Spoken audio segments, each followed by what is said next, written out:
Olá, tudo bem? Seja bem-vindo ao canal Meu Momento com Deus. Nessa ocasião nós teremos mais um estudo guiado. Vamos concluir a sexta semana para a honra e glória de Deus. Se você chegou até aqui junto comigo, fica feliz porque conseguimos encerrar mais uma semana. E tudo isso mediante a graça de Deus que habita dentro de cada um de nós. Você sabe que no dia de sexta-feira a gente tem um hábito, né? A gente faz um pequeno resumo, né? Uma recapitulação de tudo aquilo que a gente estudou durante a semana. E aí, depois que a gente faz ali algumas ponderações, de forma bem resumida, né? Porque o interessante é a gente estudar e se aprofundar de forma diária, né? Ou seja, dentro do tema de cada dia, né? Hoje a gente vai apenas dar uma pincelada por cima. E aí a gente vai encerrar hoje com o complemento, né, as informações extras que vem sempre ali no estudo adicional no dia de sexta-feira. Então, se você está chegando aqui pela primeira vez, já aproveita e já se inscreve no canal, porque todos os dias nós estudamos a palavra de Deus. E durante todo esse trimestre, esse último trimestre do ano, nós estamos aí fechados, né, como a gente costuma dizer, e centrados no estudo do Evangelho de João.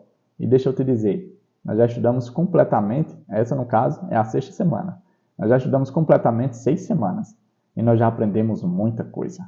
E aí falta muito mais outros estudos e com certeza vai ter muitas descobertas, muitas bênçãos do nosso Deus para cada um de nós. E por isso eu sempre reforço, volta amanhã para a gente ter o nosso estudo guiado, o nosso estudo da lição. E uma das formas de você voltar no dia seguinte é ter a inscrição realizada no canal, que aí a plataforma vai te notificar dizendo, opa, tem vídeo novo, vamos ali ter um momento com Deus, tá bom? Deixa o teu gostei também, o teu like, para que esse estudo possa alcançar mais e mais pessoas, tá bom? Recados dados, agora eu quero te convidar para a gente orar e logo em seguida adentrarmos na recapitulação da lição, né? E ali fechar com chave de ouro a nossa sexta semana. Vamos orar então? Senhor Deus, estás nos céus, somos gratos a Ti por mais uma vez ter nos conduzidos para um momento como esse, de estudo e reflexão na Tua Palavra. Que nessa ocasião, o Teu bom e Santo Espírito possa mais uma vez impressionar os nossos corações. Nós somos gratos também a Ti, Pai, porque conseguimos, mais uma vez, encerrar mais uma semana de estudo na Tua Palavra. E que esse seja um hábito perpétuo. E que estudar a Tua Palavra seja um prazer diário para as nossas vidas. Perdoa os nossos pecados, dá-nos a Tua paz, cura as enfermidades de todas as pessoas que estão reunidas nesse momento. De forma especial, visita cada lar representado aqui. É isso que eu te peço e te agradeço. Em nome de Jesus Cristo. Amém.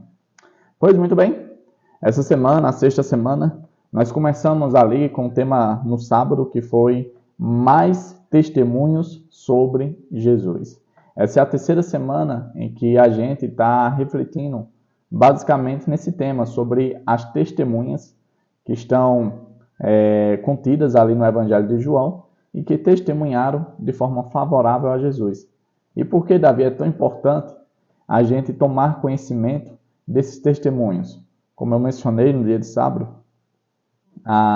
quando a gente vai tomar uma decisão, né, seja para comprar alguma coisa na internet ou algo do tipo, a gente procura ver as avaliações, né, o comentário das pessoas que já tiveram a experiência com aquela situação. E aí, quando a gente toma conhecimento de todo o contexto, né, de tudo, de todas as informações, das pessoas que já experimentaram aquilo e tudo, a gente fica mais seguro da decisão que vai tomar. E esses testemunhos que a gente está estudando aí durante essas 3 semanas é muito importante, porque não apenas consolida a nossa visão e a certeza de que sim, Jesus é o Messias, ele é o Filho de Deus, é o Cordeiro que tira o pecado do mundo, mas também traz tranquilidade e serenidade a cada um de nós, de tipo, estou trilhando um caminho certo, estou tomando uma decisão correta, uma decisão que vai de fato promover vida e vida em abundância. Eu posso continuar, eu posso persistir nesse caminho, porque eu estou indo na direção certa.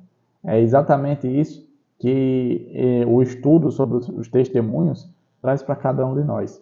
No dia de sábado, foi apresentado aqui o verso para a nossa memorização que diz assim, ó: E eu, quando for levantado da terra, atrairei todos a mim. Essa foi a palavra de Jesus, se referindo ali, né, à sua morte, né, que estava se aproximando, e que quando ele desse a sua vida em sacrifício, por meio desse gesto, as pessoas seriam atraídas para ele. Imaginam esse discurso de Jesus em uma situação de que os discípulos não conseguem entender. Eu imagino o quão contrariados e tristes eles ficaram.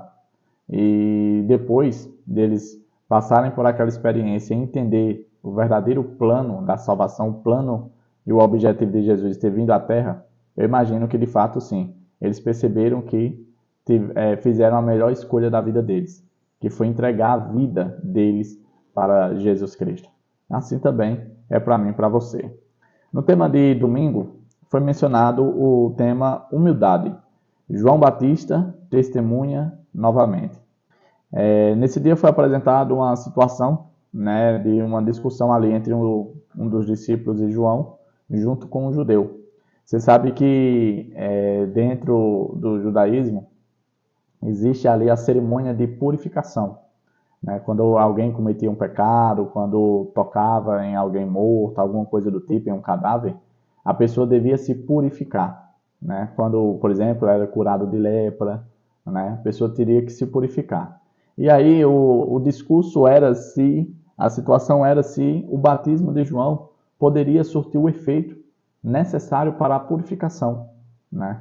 E aí, ao eles dialogarem, discutirem sobre esse assunto, eles perceberam que as pessoas estavam buscando mais os discípulos de Jesus, que estava havendo ali, de certo modo, uma transferência, né? Ao invés das pessoas buscarem João Batista e seus discípulos, estavam buscando mais Jesus e seus discípulos para terem ali a experiência do batismo, né? E aí os discípulos de João ficaram enciumados, ficaram com inveja dessa situação, porque João Batista foi meio que o precursor dessa prática, né? E aí eles chegam até João Batista relatando, olha, o pessoal está todo indo buscar eles agora, não vem mais para nós, né? O que é que a gente vai fazer? Como é que a gente vai lidar com essa situação? E ali João Batista, ele dá mais uma vez o seu testemunho, dizendo, olha, é necessário que isso aconteça mesmo. Eu já cumpri a minha missão, eu já cumpri o meu objetivo. O meu objetivo era preparar o caminho para ele. O meu objetivo era deixar tudo pronto para ele. E eu já cumpri essa parte.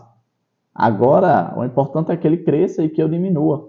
É interessante que foi feita até uma analogia, João Batista fez uma analogia de uma situação de casamento, né? Um cenário de casamento, em que existe um noivo, e esse noivo seria a pessoa de Jesus, a noiva que busca o noivo, que é exatamente simbolizando as pessoas que estavam buscando a Jesus, e João Batista na pessoa do amigo do noivo, que se alegra só de ouvir a voz do noivo. João Batista estava demonstrando a grande humildade que ele tinha, de saber o lugar dele, de saber qual era o papel dele nesse plano, nessa grande missão que Jesus veio para a Terra. E isso falou muito a respeito desse personagem, desse grande personagem, que, como disse Jesus, entre os nascidos de mulher, não existe ninguém maior do que João. Um homem muito humilde e que sabia o seu lugar de atuação. E ele foi uma das pessoas que deu o seu testemunho. No dia de segunda-feira, a gente continua, né, dentro do personagem, do relato de João Batista, agora em uma outra situação, em que ele agora dá o seu testemunho, né, sobre Jesus, só que de uma maneira completamente diferente. O tema de segunda-feira é nova compreensão do Messias. As pessoas esperavam um Messias militar, um Messias político, um Messias que iria exaltar a nação de Israel e que iria, de certo modo, sair da opressão da nação de Roma, né, dos romanos. E aí, quando Jesus vem à Terra, ele vem com uma proposta totalmente diferente. Inclusive, o próprio João, né, ele teve dificuldade de identificar Jesus como Messias. É tanto que nesse dia foi mencionado que João, ele afirmando, né, ele só reconheceu Jesus como Messias porque Deus o havia informado previamente. Deus o havia indicado, dizendo, olha, aquele a quem o Espírito Santo pousar e permanecer, esse é o meu filho amado, né? E João dá o seu testemunho dizendo que só reconheceu Jesus porque o Senhor tinha revelado a ele de como iria acontecer e como iria ser a situação. Isso é maravilhoso para nós porque, de fato, quem faz com que eu e você reconheçamos Jesus como o nosso Messias, como o nosso Salvador, é exatamente a pessoa de Deus. É Ele quem nos mostra, é Ele quem nos aproxima de Jesus. E um outro ponto interessante que foi mencionado nesse dia é a ideia de que o Messias, ele não era simplesmente o Filho de Deus, né, o Rei do Universo, mas ele também deveria vir na imagem de Cordeiro, o Cordeiro que tira o pecado. Essa foi a nova compreensão adicionada à identidade do Messias, de que ele seria um Cordeiro para a remissão dos pecados de toda a humanidade. No dia de terça-feira, nós tivemos o tema ali aceitação e rejeição. Foi mencionado aqui aquela situação, a cena após a multiplicação dos pães. A gente viu, inclusive, na lição 2, que tratou desse tema, né, em que Jesus faz um grande milagre ali, multiplicando pães e peixes para cerca de mais de 5.000 pessoas. O que não foi mencionado na lição 2 foi exatamente as cenas depois desse acontecimento. O que foi que aconteceu depois? O contexto bíblico fala que as pessoas ficaram ovacionadas, tanto que elas quiseram tornar, né, fazer Jesus rei naquela ocasião. Porém, Jesus se afastou. E aí, quando Jesus se afastou, que a multidão foi em busca dele, Jesus ali faz uma dura repreensão, né, de que as pessoas estavam apenas buscando o pão terreno, ao invés de buscar o pão da vida, que era exatamente a pessoa de Jesus. O pão que poderia, de fato, dar vida a ela. Eu achei interessante, né, que Jesus, inclusive, menciona a situação do maná, que também foi uma espécie de pão que caiu do céu, mas que não garantia a vida eterna. E ele até menciona que os pais, né, os antepassados, eles comeram do maná que caiu do céu, porém todos se encontravam mortos. Porém, todo aquele que aceitasse Jesus como pão da vida e se alimentasse da pessoa de Jesus no sentido espiritual, essas pessoas não apenas teriam vida, mas teriam a vida eterna. E aí muitas pessoas, tomando conhecimento de que Jesus não seria um Messias político, de que Jesus não seria o rei que eles tanto almejavam, muitas pessoas começaram a rejeitar. E aí o que aconteceu foi que quando essas pessoas começam a se afastar de Jesus, começam a rejeitar o ministério de Jesus, a posição de Jesus, o seu propósito, Jesus vira para os seus discípulos e pergunta para eles: vocês também não querem me abandonar? Vocês também não querem me deixar? E ali nós tomamos conhecimento de um lindo testemunho de Pedro, né, onde ele abre a sua boca e diz: Senhor, para quem iremos? Tu tens as palavras da vida eterna. Nós temos visto e percebido e crido que Tu és o Santo de Deus, Tu és o Filho de Deus, Tu és o nosso Messias, Tu és o Cristo, a quem nós tanto aguardávamos. E aí no dia de terça-feira foi apresentado o testemunho de Pedro a favor, né, mesmo em uma situação, mesmo em um contexto delicado, Pedro, representando ali os discípulos, deu testemunho de que, de fato, eles estavam com a pessoa certa, no tempo certo e ouvindo aquilo que era preciso para, de fato, eles terem a vida que tanto almejavam, que era a vida eterna. No tema de quarta-feira, nós tivemos o tema O Testemunho do Pai. Nesse dia, a gente tomou conhecimento, né? Inclusive viu até mesmo em outros evangelhos, as declarações, né, verbais que o Deus, o Pai, fez em favor de Jesus. Tivemos ali, por exemplo, menção no momento do batismo, em que Deus falou: este é o meu Filho amado, em quem tenho prazer. E também tivemos ali a cena do momento da transfiguração, em que a nuvem cobriu Jesus, Elias e Moisés, e aí mais uma vez repetiu: esse é meu Filho amado, em quem tenho prazer, ouçam-no ele, né? Deem ouvidos a ele. Estava ali Deus falando para Pedro, Tiago e João, né? Porém, pouco se fala de um outro momento em que Deus também verbalizou a sua aprovação por meio de Jesus. É tanto que foi mencionado em uma situação um pouco delicada, né, no contexto da vida de Jesus, basicamente nos momentos finais da sua vida, ali no auge do seu ministério, em que Jesus ergue a sua voz, né, e fala, né, pedindo a Deus para que, diz assim, ó, Pai, glorifica o teu nome.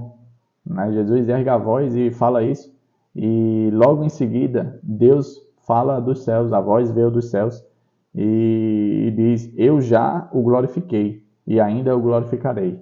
Nesse dia a gente refletiu de como foi a experiência de ouvir a voz de Deus. As pessoas que lá estavam e que testemunharam essa situação, algumas delas acharam que tinham ouvido um forte trovão, outras pensaram que tinha sido a voz de um anjo. E eu fico imaginando se eu estivesse lá, como eu ficaria entusiasmado e, de certo modo, extasiado, né? Porque ouvir a voz de Deus, nossa, deve ter sido maravilhoso. E a voz de Deus, ela foi entoada não simplesmente para dizer qualquer palavra, mas para dar testemunho de que Jesus, de fato, era o Filho de Deus e que ele estava prestes a ser glorificado. Davi, aonde Jesus seria glorificado? No momento da sua morte, ali na cruz do Calvário. Ali seria o momento máximo da glorificação de Jesus, né? E aí no tema de quinta-feira, nós tivemos ali o tema, o testemunho da multidão. A gente viu, né, que ali no último dia da festa do tabernáculo, Jesus ele faz uma declaração bastante ousada, né? E aí por meio dessa declaração, algumas pessoas chegaram à conclusão de que Jesus era um profeta. Outros chegaram à conclusão de que ele era o Cristo, né? Inclusive, houve até mesmo um testemunho dos próprios soldados que foram enviados ali pelos sacerdotes e fariseus para prender Jesus. Porém, eles não tiveram a coragem, né, a ousadia, a loucura de prender Jesus. E aí eles dão um testemunho deles dizendo o seguinte, olha, nós nunca ouvimos alguém falar como ele fala. A forma dele se expressar, a autoridade, a postura séria dele, não tinha como a gente prender um homem como esse, né? Inclusive, por conta dessa situação, os próprios soldados foram, de certo modo, repreendidos, né, pelos seus líderes ali, né, os sacerdotes e fariseus, a ponto deles perguntarem, vocês se deixaram enganar por ele? Né? Logo em seguida, entra em cena um personagem já conhecido por nós, que é exatamente o fariseu Nicodemos, né, em que, de forma, vamos dizer assim, dissimulada, né, talvez sem chamar muita atenção, ele procura, de forma bem sutil, defender Jesus. E ele fala, olha, a gente tem o hábito de prender alguém, né, de condenar alguém sem antes ouvir o seu testemunho. Isso faz parte do nosso, vamos dizer assim, dos nossos costumes. O correto não é primeiro dar ouvidos a eles? Os fariseus ali, os sacerdotes, não sabiam, mas naquele momento em que Jesus faz a declaração ousada, Nicodemos estava lá, e a cada dia que se passava, Nicodemos cedia mais e mais espaço ao seu coração. E por mais que os soldados tivessem dado a resposta aos fariseus de que nenhuma das autoridades, nenhum dos fariseus tinha dado ouvidos a Jesus, mal sabia eles que sim, havia um entre eles, que era Nicodemos, que sim estava simpatizando com Jesus e pouco a pouco dava testemunho acerca do Filho de Deus, acerca do Messias prometido. E isso é maravilhoso. E aí a gente chega no estudo adicional, que é o estudo de sexta-feira. Foi apresentado aqui 2 textos que eu quero compartilhar com vocês. O primeiro texto diz assim, ó, para quem iremos? Os mestres de Israel eram escravos do formalismo. Os fariseus e saduceus viviam em contínuas disputas. Deixar Jesus significava associar-se a pessoas que discutiam de forma obstinada ritos e cerimônias, e a homens ambiciosos que buscavam a própria glória. Os discípulos haviam encontrado mais paz e alegria desde que tinham aceitado a Cristo do que em toda a sua vida anterior. Como voltaria para os que haviam desprezado e perseguido o amigo dos pecadores? Por muito tempo, Aguardaram o Messias. Agora ele viera. E não podiam se afastar de sua presença para ir àqueles que estavam procurando tirar sua vida e os tinham perseguido por se tornarem seguidores deles. De fato, é um questionamento bastante válido que pode ser trazido para mim e para você. Para quem iremos? Se nós olharmos ao nosso redor, nós temos muitas opções. Porém, nenhuma dessas opções promove os benefícios que somente a presença de Jesus na minha e na sua vida pode promover. A paz que os discípulos sentiam, a alegria, a convicção, a certeza, a serenidade de que estavam com a pessoa certa, de que estavam no lugar certo, de que estavam fazendo o que era correto, nada ao seu redor, nenhuma das opções possíveis poderia suplantar a realidade da verdadeira experiência do que é ter uma vida entregue a Jesus. Então, quando você se vir tentado, a mudar o trajeto, talvez entrar à direita ou à esquerda, mudar o caminho, deixar de seguir Jesus, em outras palavras, pense, será que esse novo caminho vai promover os mesmos benefícios que a presença, que a entrega, que, vamos dizer assim, a confiança depositada em Jesus promove? Eu creio que não. Não existe nenhum caminho que possa dar e entregar tudo aquilo que Jesus pode oferecer a cada um de nós. O outro texto que foi apresentado diz assim, para quem iremos? Novamente o questionamento. Não podiam se afastar dos ensinos de Cristo, de suas lições de amor e misericórdia, e ir para as trevas da incredulidade e para a perversidade do mundo. Enquanto o Salvador era abandonado por muitos que haviam testemunhado suas maravilhosas obras, Pedro expressava a fé dos discípulos. Tu és o Cristo. O próprio pensamento de perder essa âncora de seu coração os enchia de temor e pesar.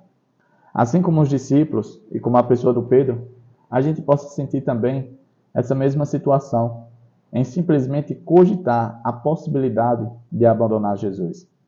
Que nós possamos ter essa entrega real de fato, para que essa situação nunca venha a ser uma realidade na minha e na sua vida.